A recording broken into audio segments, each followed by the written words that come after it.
Moveo, en tant que pôle de compétitivité, est en fait un réseau qui rassemble des entreprises, des institutions de recherche, des collectivités sur un territoire et sur un métier. Les principales activités d'un pôle de compétitivité sont de faire fonctionner ce réseau pour monter des projets collaboratifs entre ses partenaires et qui permettent d'accéder à des financements pour de l'innovation dans le domaine des transports, pour la mobilité. On peut observer que la voiture électrique peut d'abord être une voiture à usage partagé. Le véritable propriétaire de la voiture électrique ne serait pas l'individu, mais une société, un gestionnaire de flotte par exemple, qui pourrait mettre à disposition chacun de ses véhicules à une communauté qui va s'adresser à cette flotte-là. Un autre usage que l'on aperçoit au niveau de la gestion par flotte, c'est les taxis parisiens qui vont proposer une solution de véhicule électrique et qui résolvent par là le problème du coût du véhicule et le problème de l'infrastructure de recharge.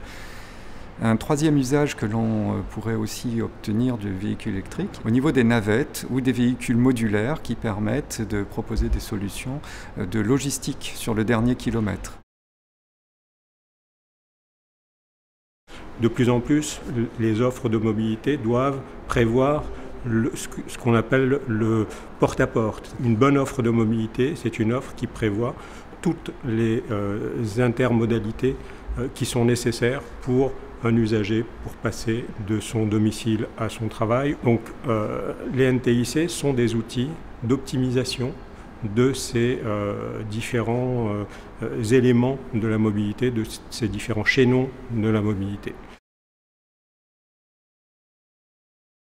Tout d'abord, on voit des enjeux au niveau de l'économie, c'est-à-dire le coût de l'énergie, mais aussi au niveau de l'impact que peut avoir la congestion, par exemple, dans les transports sur l'économie d'une région.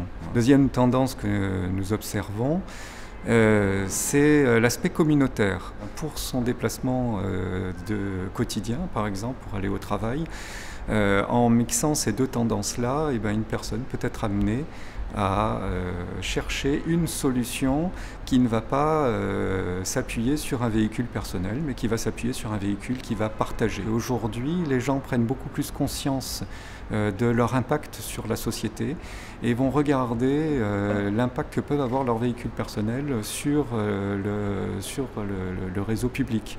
Et ils vont chercher à utiliser des solutions qui sont plus partagées, qui seront plus soucieuses de l'environnement, de l'écologie.